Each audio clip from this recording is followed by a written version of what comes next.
افريقيا.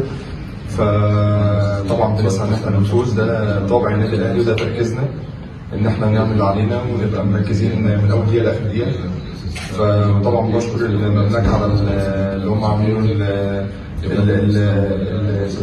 الحضور الجميل والملاعب والاقامه وكل حاجه. فبصراحه بشكرهم جدا على الاستقبال الجميل ده، وتبقى مباراه تليق بمصر وتليق بالفرقتين ان شاء الله، تبقى مباراه قويه ونحسمها ان شاء الله للنادي الاهلي باذن الله.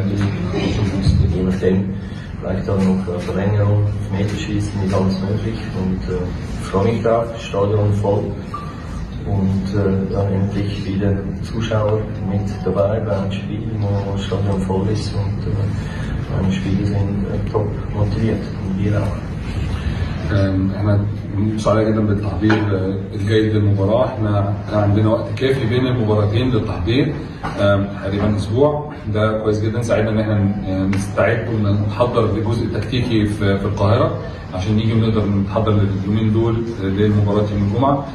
سعداء بالمباراه جدا، سعداء بنهائي الكاس، بان هو ماتش يكون ماتش كبير، ماتش صعب طبعا ضد فريق كبير جدا. احنا عارفين ان احنا هنلاعب منافس قوي، منافس عنده لعيبه الكواليتي بتاعها عالي جدا، كفاءه عاليه جدا، مهارات عاليه جدا زينا احنا كمان فريق قوي، فريق كبير. احنا جايين هنا عشان خاطر نعمل كل حاجه عشان ناخد البطوله، ده اهم حاجه بالنسبه لنا. احنا سعداء بالجمهور اللي هيحضر المباراه، لان الملعب هيبقى ان شاء الله متقفل على الاخر، وده دايما بيسعدني جدا الاجواء اللي بيبقى فيها الجمهور حاضر بقوه. فاحنا ان شاء الله محضرين المباراه، عندنا كل الطموح وكل الدوافع ان احنا نكسب المباراه ان شاء الله.